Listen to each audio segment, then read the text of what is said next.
네, 오늘 주시는 말씀은 역대상입니다. 4장 1절부터 23절까지의 말씀이 되겠습니다. 구약 613페이지입니다. 역대상 4장 1절부터 23절까지의 말씀을 저 여러분이 교독하고 마지막은 합독하시겠습니다. 613페이지입니다.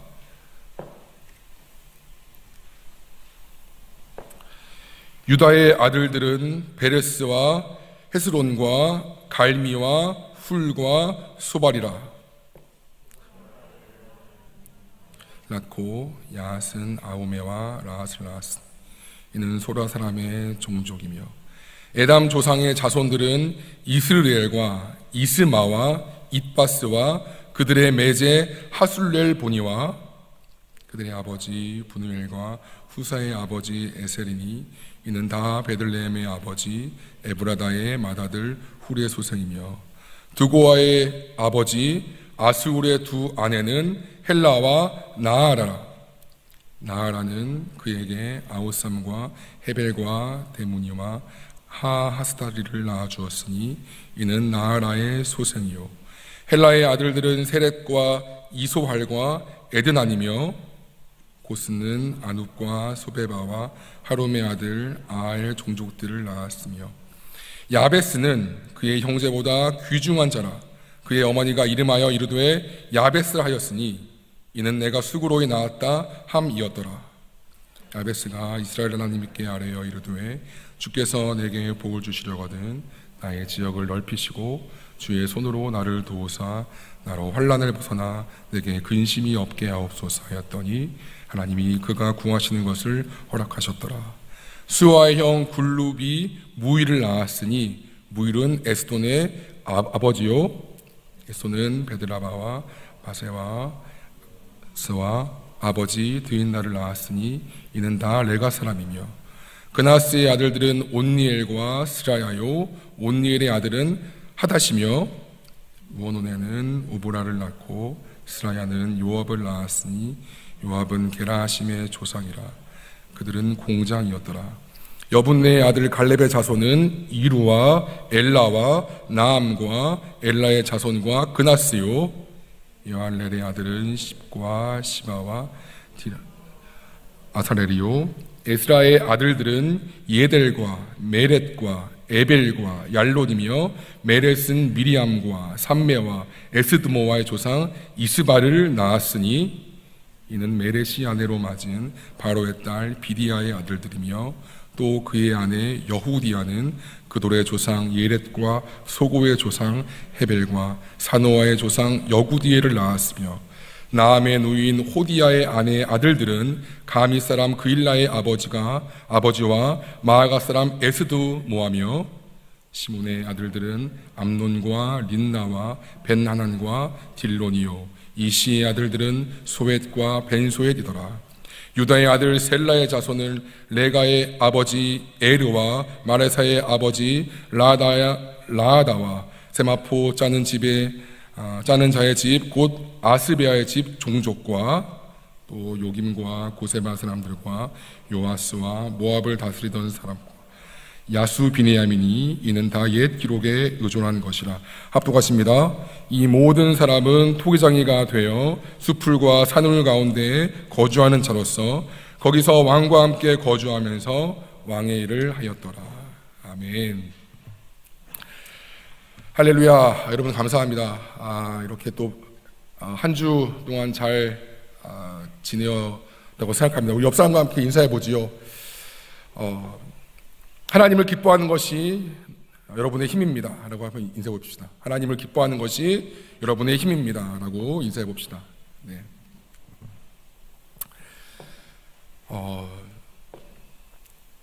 하나님을 기뻐하는 것이 우리의 힘인 줄로 믿습니다. 세상에 많은 어려움들이 있고 또 힘든 것들이 있지만 하나님을 기뻐할 때 우리 가운데 하나님이 힘 주시고 능력을 부어주십니다. 그래서 예배가 중요한 것이고 이 예배를 통하여 주님을 경험하는 것이 중요한 것입니다. 네, 오늘은 성찬식이 있어서 제가 말씀을 길게 하지 못하겠고 짧게 몇 가지만 나누고 성찬으로 이어가도록 할 계획입니다.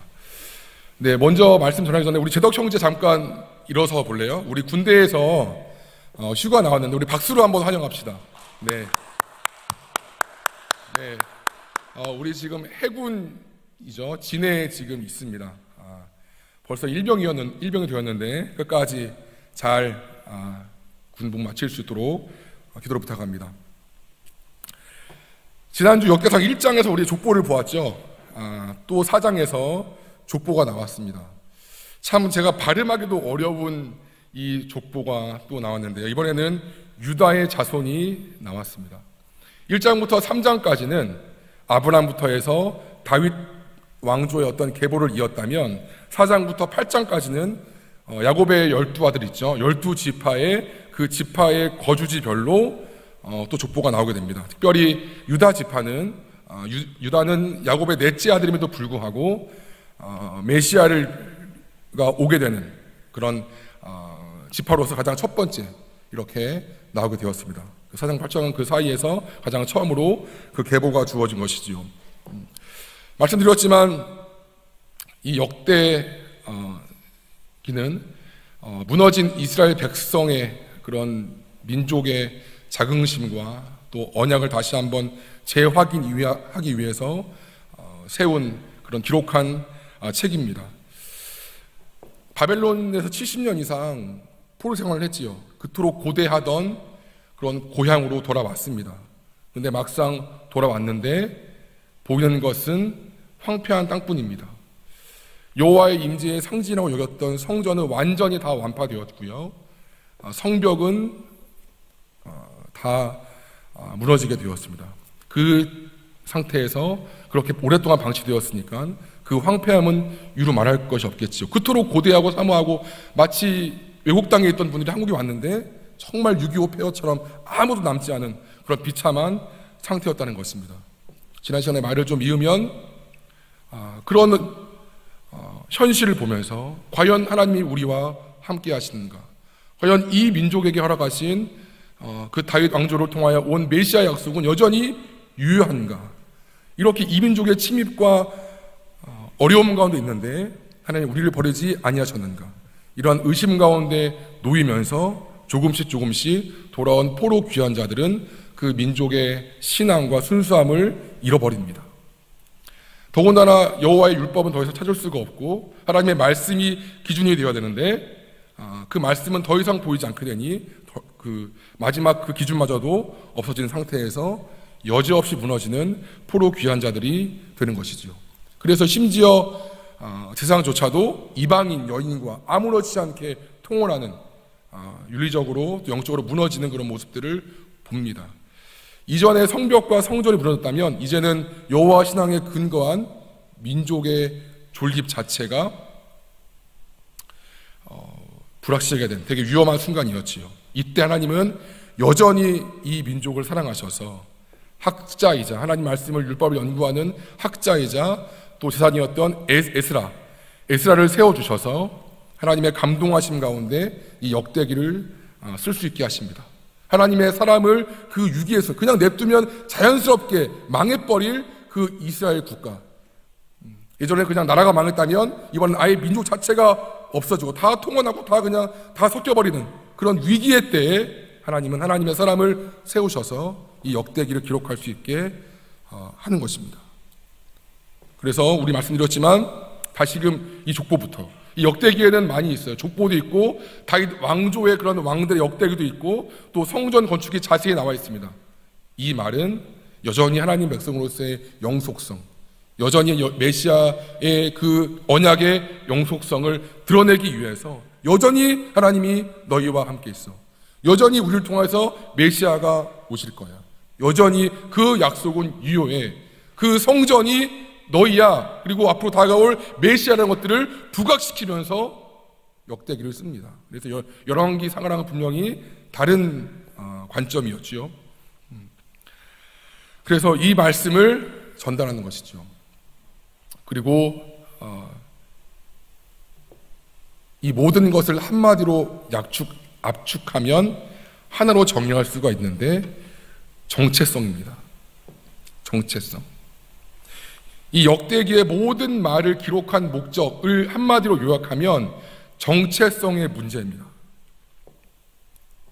하나님은 시리와 절망에 빠진 사람들을 향하여서 너희가 누구냐를 지금 말씀하시는 거예요. 우리는 참 이렇게 참 보기 발음하기도 어려운 그런 참 지루한 은혜가 안 되는 그런 말씀이지만 이 9장에 걸쳐서 이번엔 다음 주에 6장에 또 나와요. 6장, 8장, 9장까지 27장 중에 3분의 1 지면을 할애하면서 족보를 쓰는 겁니다. 왜? 너희가 누구냐? 여호와 안에서, 하나님 안에서 그 정체성의 문제를 확인시켜 주기 위해서 이렇게 많은 지면을 쓰고 있다는 것입니다. 사람은, 제가 예전에 한번 설교했던 것 같은데요, 사람은 자기가 자기를 인식하는 것만큼 삽니다. 어떤 외부적 객관적인 환경보다, 그것보다도 내가 나를 인식하는 그 수준만큼 삽니다. 아무리 왕자라 할지라도 자기를 거지라고 인식하면 왕궁의 좋은 것들을 다 내어버린 채 밖에 나가 쓰레기통을 뒤지는 것이 자기 인식이라는 것입니다. 아무리 로또가 당첨된다 한들, 아무리 많은 재산이 있다 한들 내가 나를 인식하는 그 수준만큼 사는 것이 우리의 모습이라는 것입니다. 그래서 정체성은 나라는 존재를 이루는 굉장히 중요한 가장 근본적인 중심이라고 제가 예전에 한번 말씀을 드렸습니다. 하나님께서 모세를 통하여서 창세기를 쓰셨지요. 출애굽한 이후에 써진 건데요, 출애굽 때에 모세를 통해서 창세기를 쓰신 이유도 이와 마찬가지지요. 여러분, 이집트에서 노예 생활한 지가 몇 년이었지요? 영종훈 혹시 알고 있나요? 이스라엘 백성이 이집트로 70명이 내려갔죠. 그래서 막 민족의 부흥이 되시잖아요. 이집트에 있던 기간, 노예 생활했던 기간이 몇 년이었을까요, 여러분? 동욱형제 혹시 알고 있나요? 400년이 있습니다. 400년. 정확히 말하면 430년이죠. 그 긴 시간 동안에 이들은 노예로 살았어요. 처음에 요셉을 알았던 그런 바로는 그 가족들을 되게 친근하게 대했지만 그 요셉을 알던 왕이 죽은 이후에는 노예로 그들을 대하면서 이들은 굉장히 핍박 가운데 거하게 되죠. 그러면서 점점점 이들은 그 노예 생활에 익숙해져 갑니다. 그리고 무려 400년이나 그러면 무려 10세대 이상 오랜 시간 동안 노예 생활을 하게 되어지면서 점점점 자신의 모습들을 잃어가게 되었다는 것입니다. 이때 하나님께서는 모세를 통하여서 출애굽을 쓰게 하심으로써, 창세기를 쓰게 하심으로써 너희가 누군가? 너희가 노예가 아닌 거고 너희의 원래 모습, 아담으로부터 창조하시고 아브라함과 이삭과 야곱을 통한 족장들의 그 세계를 보여주시면서 정작 너희들 누군가라고 보여주는 것이 이 모세를 통한 창세기의 정체성 문제라는 것입니다. 마찬가지로 고린도 지역은 당대의 지중해 지역에서 많은 그런 부와 재물이 축적했는 그런 항구 도시였고 무역 도시였습니다. 그만큼 사람들이 많이 있었고 바울이 전도했던 그 지역이었지요. 우상이 되게 많았습니다. 그 지역에 있었던 고린도 교회도 어쩔 수 없이 그들의 우상 숭배나 그들의 음란이나 그들의 어떤 물질적인 탐욕에 이렇게 젖어들게 되면서 갈수록 그 모습을 잃어버리게 되는 모습을 보입니다. 이때 바울은 이렇게 말씀을 증거합니다. 말씀 보여주세요. 다 같이 읽죠. 시작. 너희가 하나님의 성전인 것과 하나님의 성령이 너희 안에 계시는 것을 알지 못하느냐. 누구든지 하나님의 성전을 더럽히면 하나님이 그 사람을 멸하시리라. 하나님의 성전은 거룩하니 너희도 그러하니라. 고린도 교회의 모습은 하나님의 성령이 거하시는 성전이고 때문에 거룩한 곳이에요. 근데 자신의 정체성을 점점점 잃어가는 모습이었던 것입니다. 똑같이 그 고린도 항구의 그 많은 부와 음란과 그것들을 보면서 그것들이 침투하면서 자신의 모습을 잃어가는 것이에요. 근데 바울은 말합니다. 너희의 원래 모습이 하나님의 성전인 것과 그 성령 때문에 거룩한 것임을 알지 못하느냐. 다시 한번 알려주는 거예요. 너는 원래 그렇지 않아. 그 모습 옳지 않아. 하나님의 성령이 있는 거룩한 교회라고 말씀하시는 것입니다. 더 보여주세요. 말씀 같이 읽겠습니다. 시작. 너희 몸이 그리스도의 지체인 줄을 알지 못하느냐. 내가 그리스도의 지체를 가지고 창녀의 지체를 만들겠느냐. 결코 그럴 수 없느니라. 창녀와 합하는 자는 그와 한 몸인 줄을 알지 못하느냐. 일러스되 둘이 한 육체가 된다 하셨나니 주와 합하는 자는 한 영이니라. 제가 지지난주에 그 음란을 버리라 할 때 이 말씀을 적용했지요. 마찬가지입니다. 거룩한 성도인데 창기에 합하는 거예요. 음란해지는 거예요. 그것이 그냥 아무렇지 않게 마치 그것이 그냥 현실인 것처럼, 그냥 우리의 어떤 문화인 것처럼 고린도 교회가 이렇게 변질되어가는 거예요.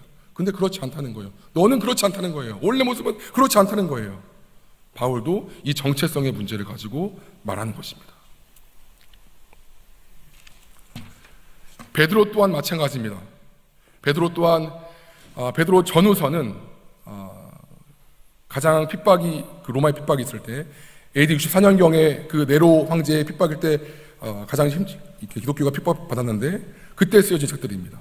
로마의 박해를 견디지 못하여서 결국에는 소아시아 근처로 도피하게 되고 암열과 동굴에서 숨어질 수밖에 없는 그 위축되고 또 미안하고 그렇게 작아진 교인들을 향하여서 쓴 책입니다.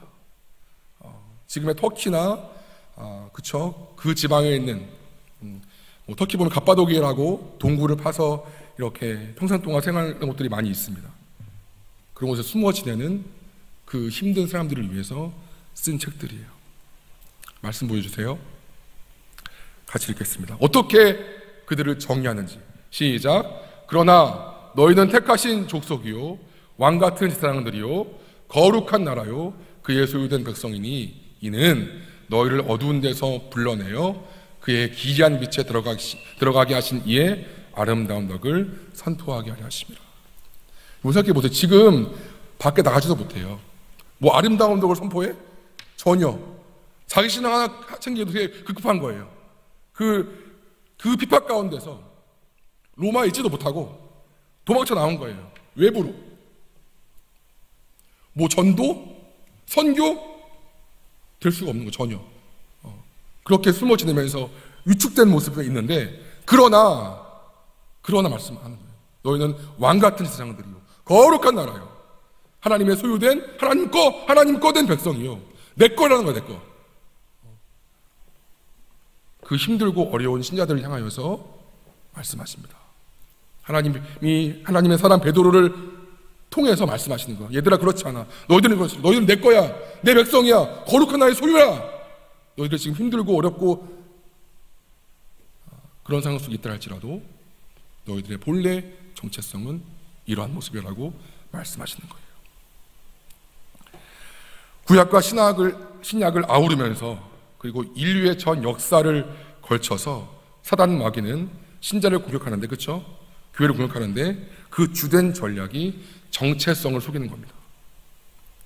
하나님의 자녀와 백성으로서의 신분을 잊어버리게 하고 함께 하시고 능력을 주시는 진리를 잊어버리게 하고 마치 애굽에서의 오랜 시간 그 긴 시간의 노예 신분이 원래 나의 신분이었던 것처럼 또는 바벨론에서의 70년의 그 기간이 원래 나의 신분이었던 것처럼 우리를 속임으로써 어쩔 수 없는 마치 운명처럼 현실처럼 원래 이런 것처럼이라고 받아들이게 만들어버립니다. 그래서 하나님이 원하시는 삶의 방향으로 나아갈 수 없게 만들어버리고 하나님이 기뻐하시는 뜻을 이룰 수 없게 한다는 것입니다.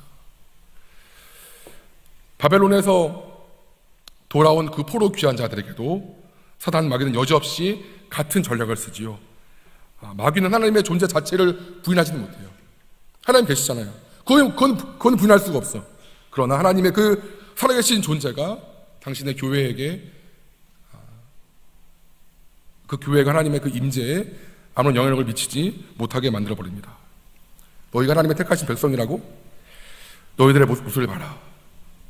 세상 그 어떤 나라보다도 초라한데 오히려 예수를 안 믿고 여호와를 따르지 않는 이방 족속보다 더 미천하고 볼품없는데 너희가 선미 백성이라고? 하나님 너희를 버렸어.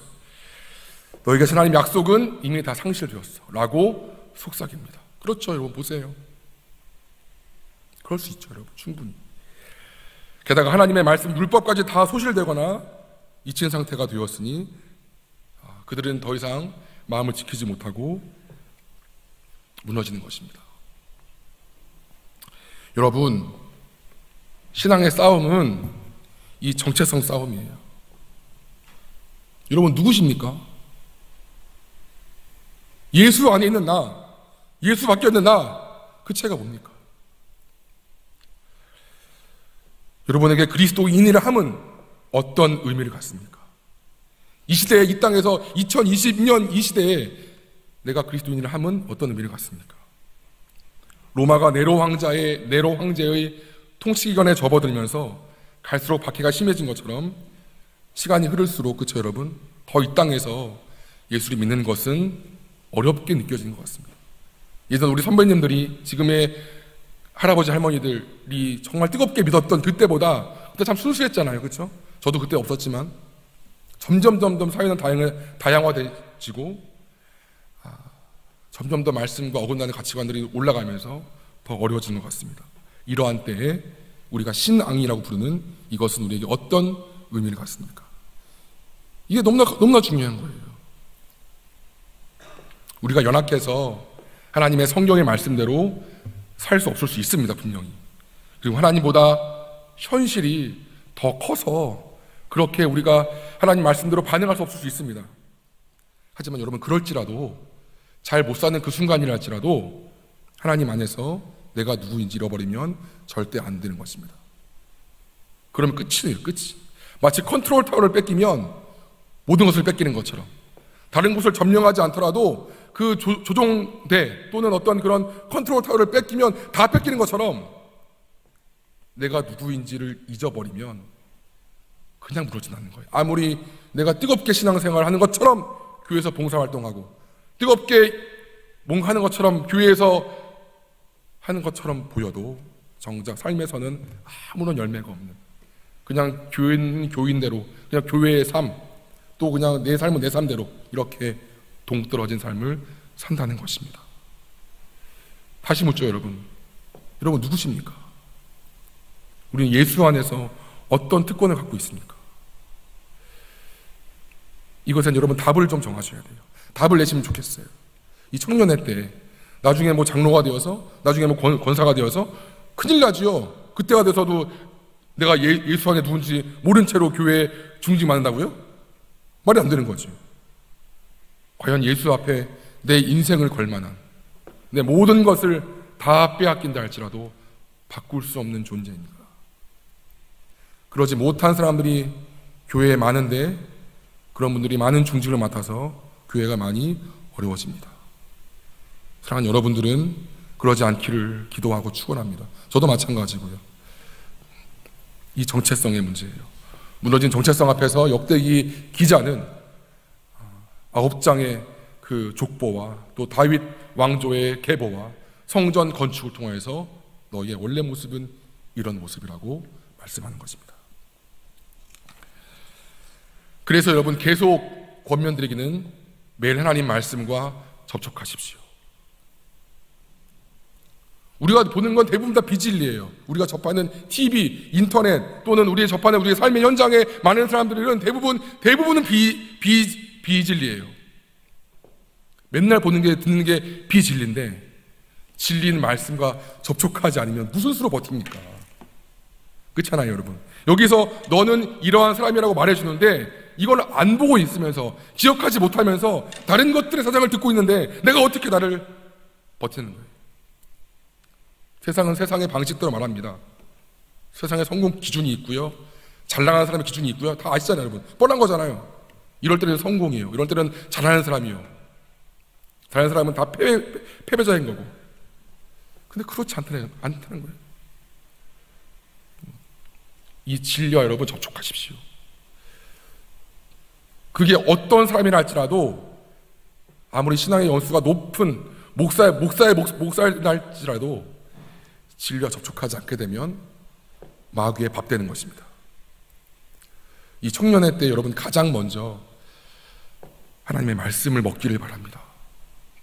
영어 점수 중요하고 취직 준비 중요하고 세상으로부터 또 내가 할 그런 준비를 다 중요한데요, 이 청년회 어떻게 보면 지금 가장 순수할 때잖아. 여러분 결혼하면, 저도 결혼했지만 정신없어요. 바빠지고 애 키워야 되지, 돈 벌어야 되지, 친구 만나기도 되게 힘들 정도로 바빠진다고. 그리고 점점점 내 마음은 이제 굳어지죠. 사람이라는 게. 지금 20살 청년부터 지금 거의 37 청년까지 있는데, 이 젊을 때를 놓치지 마세요. 이 말랑말랑할, 그나마 말랑말랑할 이 마음일 때 하나님 말씀을 접촉하고 잡고 먹기를 바랍니다. 교회에서는 이걸 해야 된다고, 이걸 해야 된다고, 이거를.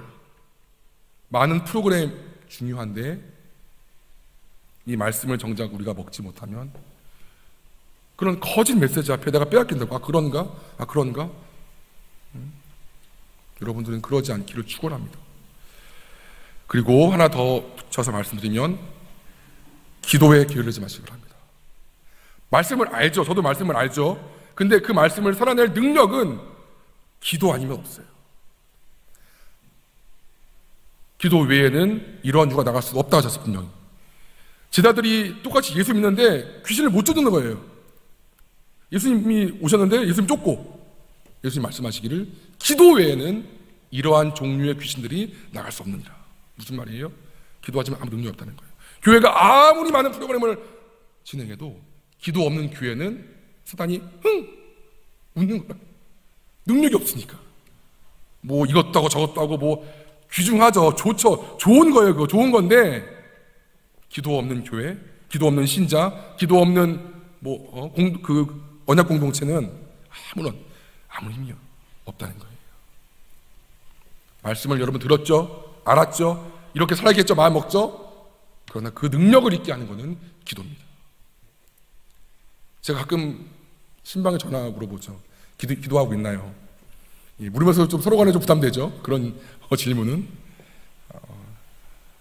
여러분 하루에 단 5분이라도 기도하지 못하면 어떻게 생명을 공급받으실 때요? 어떻게? 여러분을 정죄하는 것은 절대 아닙니다. 늘 말씀드리지만 여러분들 권면드리는 거예요. 저도 마찬가지. 하루에 누워서 유튜브 보는 거 1시간 금방 지나가더라고.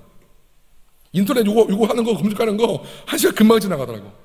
근데 제가 그래도 나름 점도사고 교역자인데, 참 책상 앞에 이 말씀 펴놓고 앉는 거 내가 의지 들여서 궁둥이에 깔고 앉지 않으면 안 보더라고. 근데 의지를 들여서 하나님 도와주세요 보면 말씀이 일으켜지는 거예요. 하나님 도우신다고, 여러분. 먼저 근데 하나님은 내 의지를 보신다. 의지를. 내가 마치 로봇인데 하나님이 딱 갑자기 임재하셔가지고 그런 거 없어요. 내가 작은 오병이 같은 의지를 드릴 때 하나님이 거기에 기름 부으셔서 내가 할 수 있는 것들을 도와주신다고. 여러분, 이 두 가지예요. 셋인데 벌써 여러분, 제가 지금 본문은 들어가지도 않았습니다. 본문은 지금 들어가지도 않았는데 지금 좀 이제 또 다음 수가 있기 때문에 여러분, 정체성 문제예요. 내가 과연 누구인가? 예수 안에 내가 누구인가? 이 예수를 믿는 건 과연 뭔가? 제가 지난주에 한 자매랑 신방을 했어요. 이런 질문을 했어요. 너에게 예수가 어떤 분이니? 너에게 기독교는 어떤 존재이니? 이런 어떤 그런 본질의 물음 앞에 그 친구가 모태신앙이거든요. 근데 말을 못하는 거예요. 찬양팀도 했고 임원도 섬겼고 겉으로 보기에는 잘했어요. 잘했죠. 잘 컸죠. 근데 이런 근본적인 질문 앞에 고민하는데 말을 못하는 거예요. 여러분, 어떤 분이세요, 주님이? 예수님 나 위에 피 흘리신 이제 이 성체를 진행할 건데 이 피와 이 살은, 이 떡은 어떤 거예요, 나한테? 이게 확립이 되셔야 합니다. 여러분, 젊을 때 나이 들면 될까요? 신앙생활 이어지면 그게 뭐 자연스럽게 풀리나요? 그렇지 않습니다. 꼭 진리와 접촉하기를 힘쓰십시오. 그리고 기도하십시오. 기도하십시오. 기도하십시오. 어려운 게 아니에요. 여러분 아시잖아요. 이미 다 알고, 머리는 다 우리가 알고 있는 것처럼 내 어려움들 하나님께 말씀드리고, 힘든 거 말씀드리고, 무슨 그렇다고 해서 뭐 누구야라고 들리지 않지만 그 따스한 성령님 마음으로 보내 찬양처럼 마음으로 느껴지는 거야. 점점. 그럼 주님의 임재가 점점 내 안에 커지면서 더 내가 영적으로 든든해지는 거다. 근데 그런 청년들이 부지기수야. 딴 교회도 마찬가지. 그럼 여러분, 역대기 기자가 이 말씀을 쓸 때의 모습과 똑같은 거예요. 다 무너진 성전같이, 다 무너진 성벽같이. 여러분, 그러지 않기를 원합니다.